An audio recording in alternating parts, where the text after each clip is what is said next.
При положение, че днес се водят войни и на изток, и на юг, целият свят е пламнал и нашето общество се дели на русофили, русофоби.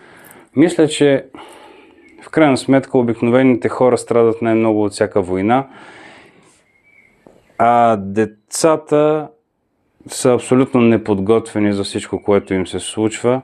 И мисля, че тази работа е показател за времето, в което тази творба след 25 години намери своето място и тя озря, за да бъде показана концептуално. Ще бъде свързана с следващата ми изложба като концепция и като идея. Това се случва с много творби, когато озряват като идея, после се пренасят в един материал, в друг материал, претърпяват своето развитие и сега имат